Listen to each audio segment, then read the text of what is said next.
रतन टाटा यह नाम एक ऐसा नाम है जो अपने आप में एक इतिहास लिखता है, जिसे हम भारत के एक अनमोल रत्न के नाम से भी जानते हैं। उनकी संघर्ष और सैक्रिफाइस की वजह से आज टाटा कंपनी अपनी एक खुद की पहचान बनाई है। इसे ऊंचाइयों तक पहुंचाने के लिए हमारे रतन टाटा सर का योगदान पूरा रहा है। वर्तमान समय में टाटा कंपनी पूरे भारत से लेकर विदेशों तक अपना परचम लहराया है। उनके मेहनत और काबिलियत की वजह से आज वह भारत के 3rd रिचेस्ट पर्सन में से एक हैं, जो आज हमारे लिए जीवन के प्रेरणा का स्रोत बने हैं।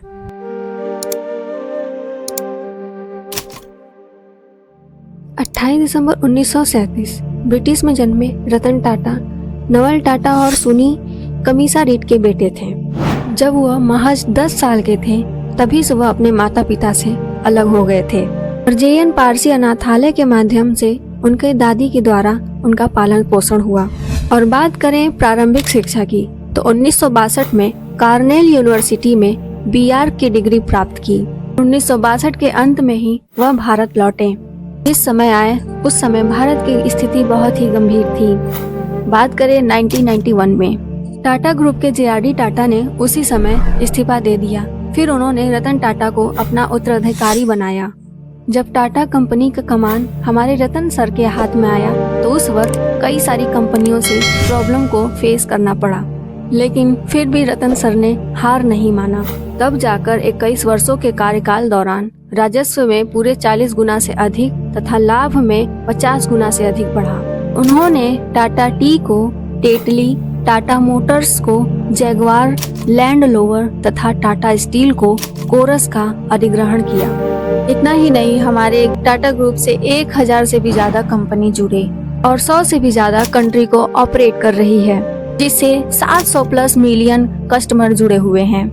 और सर रतन टाटा को चेयरमैन बनने से पहले टाटा ग्रुप्स का $4 बिलियन रेवेन्यू था और आज रिटायरमेंट 2012 के बाद वही रेवेन्यू $100 बिलियन बढ़ा, जिसे यही जाना जाता है रतन टाटा सर का योगदान हमारे टाटा ग्रुप्स के लिए बहुत बड़ा रहा है। टाटा ने हमारे देश के साइंस को भी आगे बढ़ाया है, जिसमें स्वामी विवेकानंद और जमशेदजी टाटा का मेन रोल था। हम बात करते हैं 1898 में, जब भारत यूथ में किसी को भी साइंस का नॉलेज नहीं था।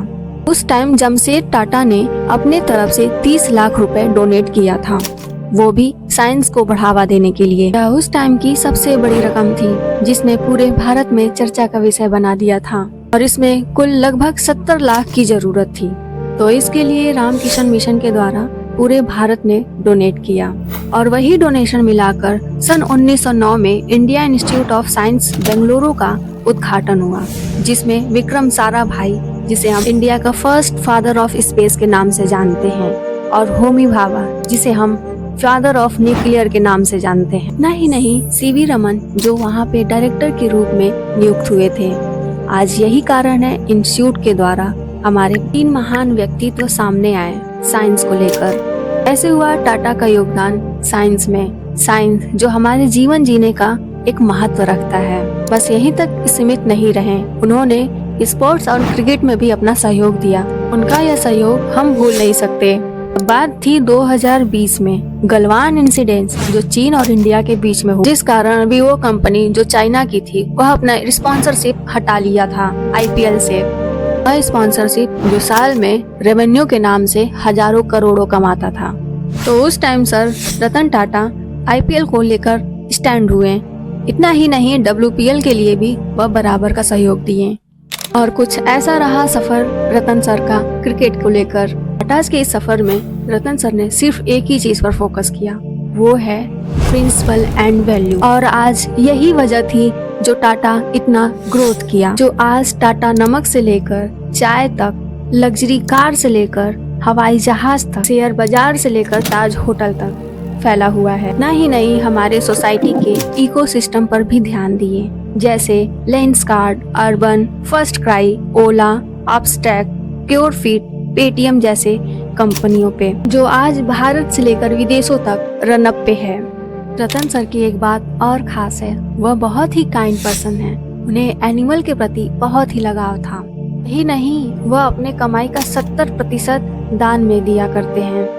और यही कारण रहा रतन सर का महान व्यक्तित्व में से एक आना। और उन्हीं सक्सेसफुल रतन सर को आज हम लोग दिल से सल्यूट करते हैं।